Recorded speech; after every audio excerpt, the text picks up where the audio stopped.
The journalist who dug up 8-year-old tweets to smear or cancel a guy who raised money for a children's hospital may have been fired. I have to say may, because the Des Moines Register, where he worked, just says he's no longer here.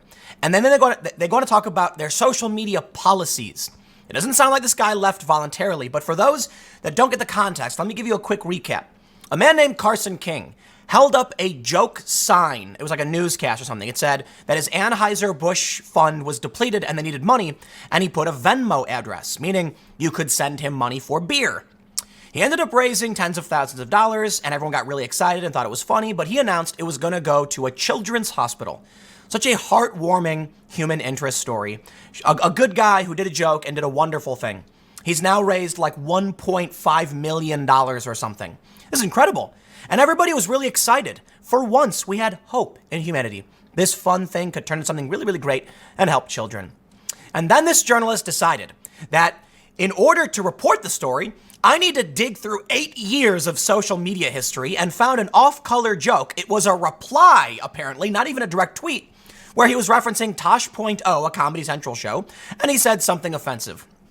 Well, now, the Des Moines Register has issued a statement, one, saying this journalist is no longer there.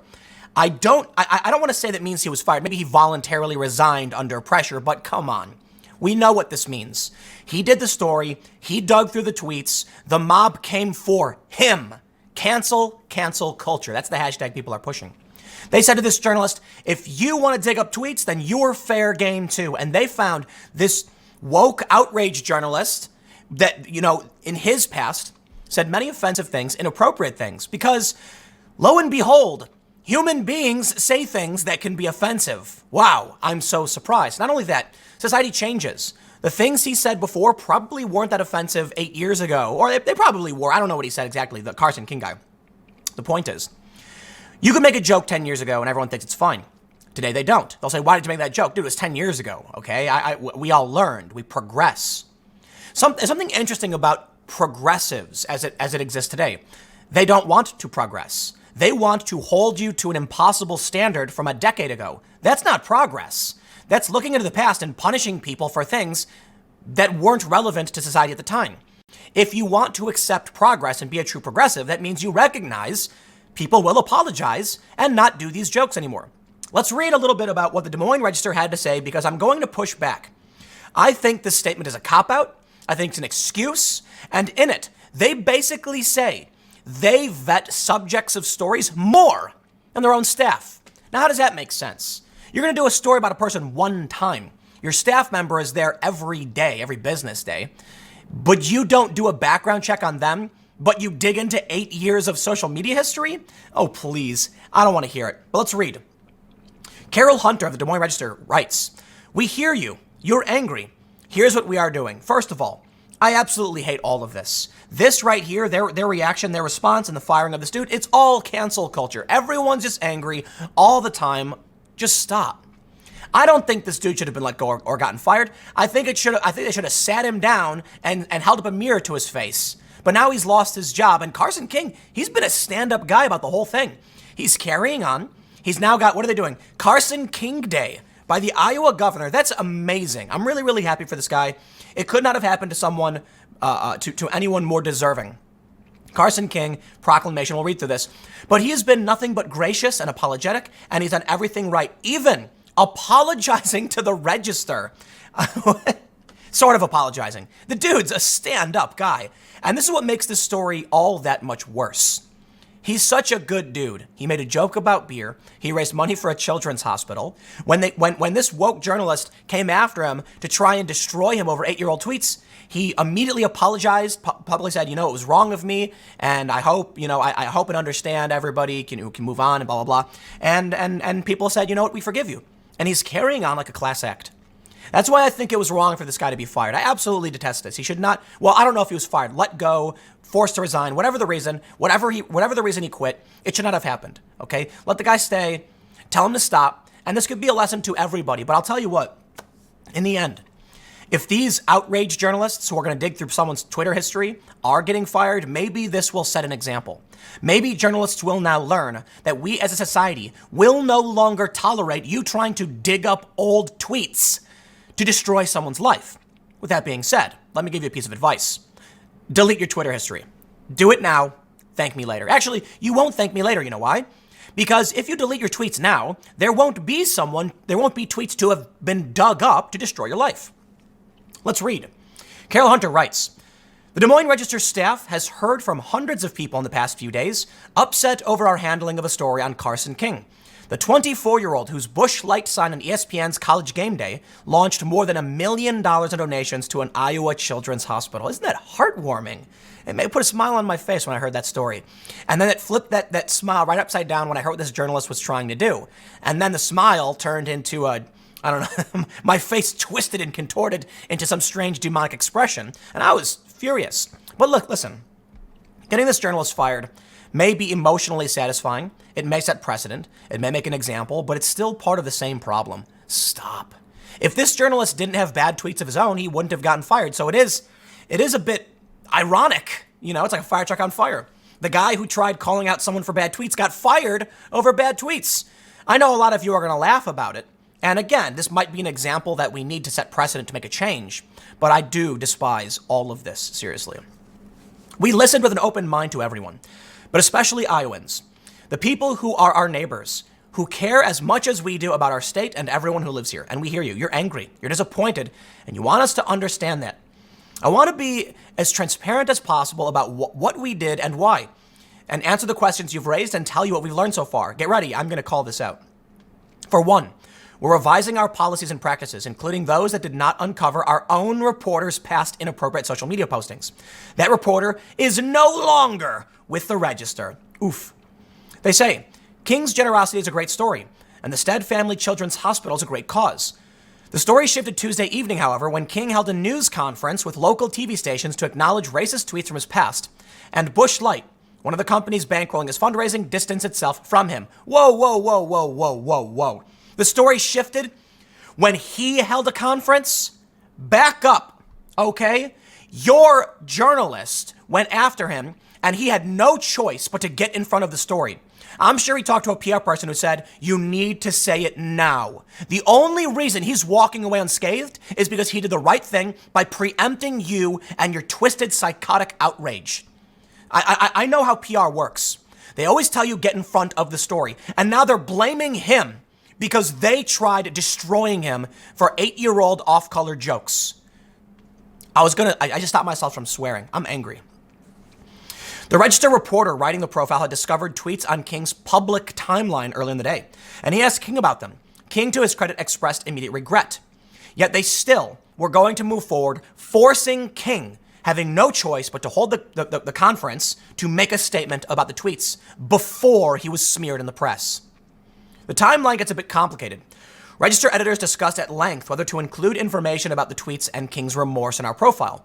But we were still editing the story when King talked to local TV stations. Exactly. That's what people are forced to do when slime bags like you tell them, by the way, look what we found. We're going to destroy you. You have 1 hour. It's the game they play. And now they're trying to hide behind. We didn't even publish the story. And he came out and said it. Oh, geez. Right. What was the alternative? He sit there sweating bullets, waiting for you to publish a hit piece that would destroy everything, all the good he was doing, that would negatively impact a children's hospital? Please. This is an excuse, and this disgusts me. They say, Busch Light announced its decision shortly afterward. We hadn't yet published anything about his tweets when some people on social media began accusing the Register of doing King wrong and ruining a potential opportunity to continue raising millions of dollars to help sick children. You did. Fortunately, Carson played the game right. For one, class act, gracious, humble, but he got in front of your smear. You see how these twisted people do this? They're smear merchants. It's what they are. Dirty, dirty smear merchants. It's the game they play. Here's a guy who's going to raise $1 million for a children's hospital. Let's rip his scalp off. And then he played better than you.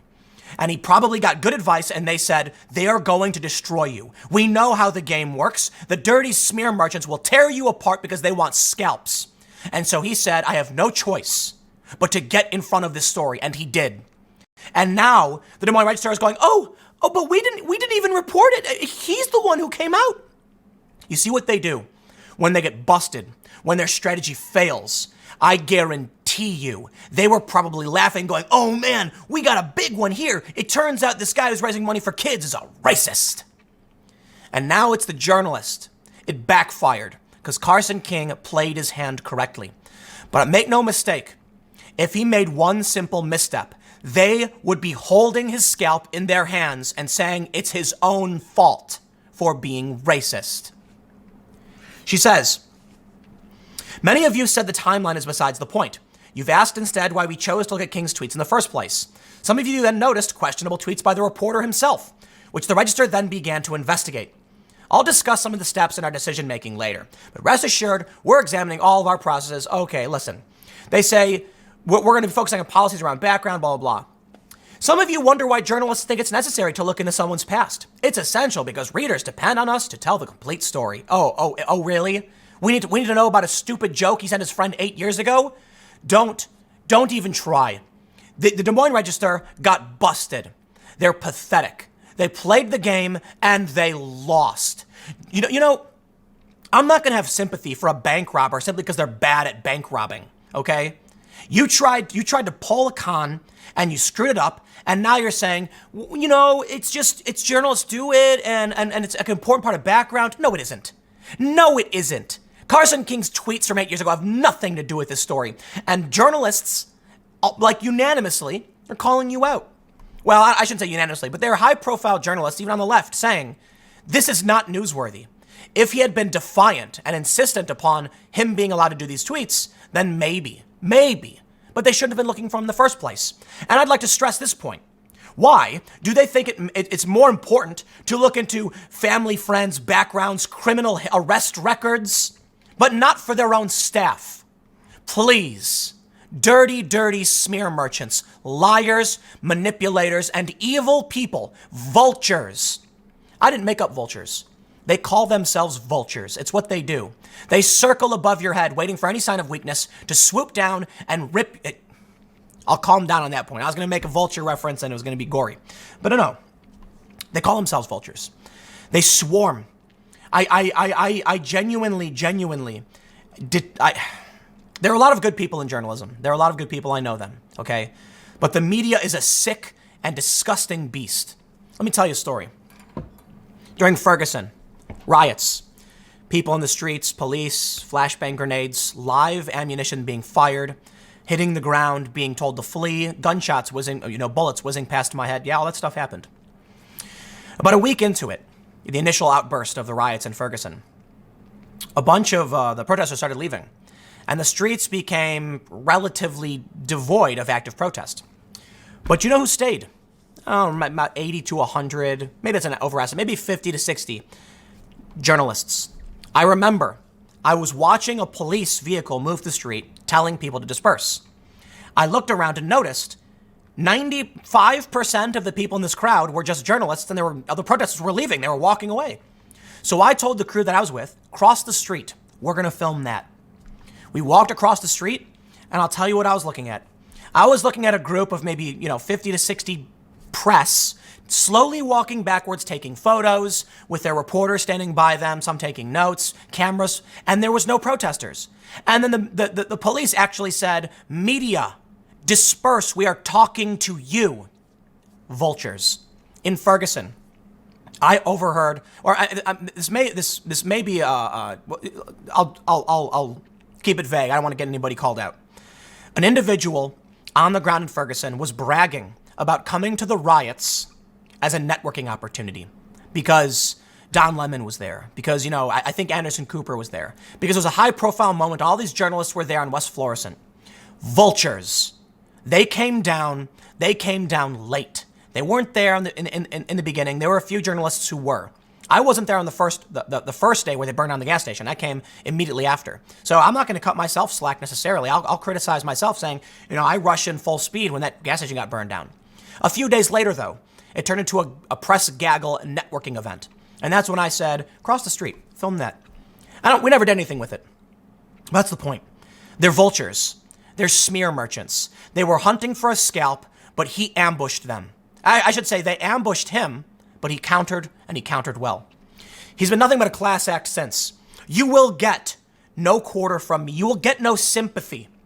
I will not accept this. The guy shouldn't have been fired, okay? I hate all of this.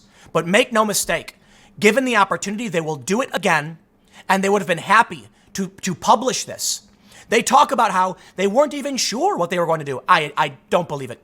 I'd be willing to bet they were sitting there going like, oh man, we got a juicy one. This is going to be so big. Our story's going to get so many hits. Oh, this is going to be great. And then all of a sudden, press conference. Oh no, our scoop that was going to be big news was preempted. I've seen these people talk. I've worked in these offices. They probably thought they had an exclusive scoop. And the only reason they're angry is because he scooped them. By holding the conference and addressing the tweets, he defanged them. And now they're saying, but it was him. Dirty smear merchants. I'll leave it there. Next segment's coming up at 1 p.m. on this channel. I'll see you all there.